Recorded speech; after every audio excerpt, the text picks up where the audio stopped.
Now let's have a look at groups.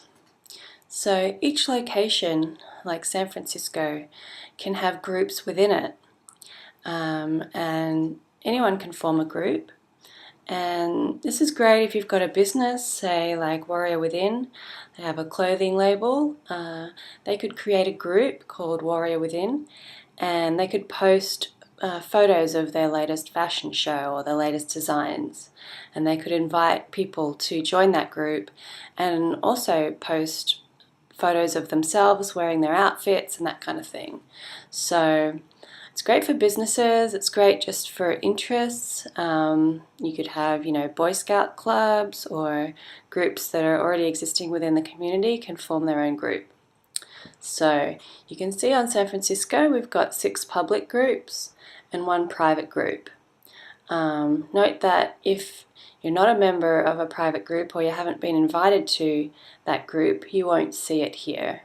Only people that have created a group, are a member or invited, already involved in that group will see that. So other people won't see my kinky stuff unless I invite them, basically.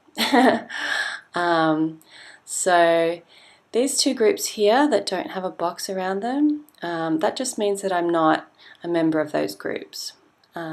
These 2 and these 3 with the reddish highlight, that means that I'm the admin, so you can just see which groups you're involved in. So first let's have a look at a group that I'm not a member of. Just click on that box. And this is the group page. Gives you some information about the group, digital artwork in San Francisco, bit of a description. These are links, like if the group already has a Facebook page or a website, you can link to those pages. This button here will enable you to see that group's wall. So each group has its own wall, and notices that are posted to that group will appear on the group wall, and they'll also appear on the San Francisco wall if it's a public group. So everything that's posted into a group is basically a subset of notices from the main San Francisco wall. Activity, it's telling you there's 1 post on this wall, the group wall. If I was a member, I'd be able to type in here, and it's basically a group conversation about what's going on the wall, or eventually there'll be any kind of activity in the group will come through here. This is showing you the members in the group. There's only 1. And up here is options that you can take on this group. So I'm not a member, so there's not that many. And obviously this group is a closed group, so only certain people like members or admin can invite. So I can, if it was an open group, there'd be a join group button up here, but there's not, so I could request to join this group. So I'll just click on that, and it will send a request for an invitation to that group. This is about affiliation. So each group has to be part of a particular wall.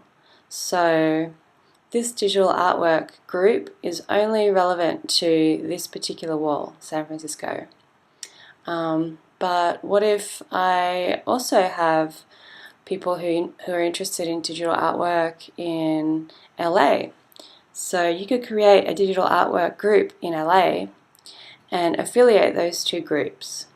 So that's what affiliation is about. You can create networks of groups that span different locations.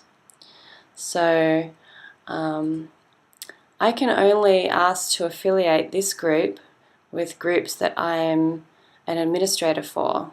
So nothing relevant to digital artwork, so I probably wouldn't want to affiliate either of these groups. But if I did have a group, I would affiliate it here. So back to the main page of this group. Yeah, so back to there. that'll do for the moment.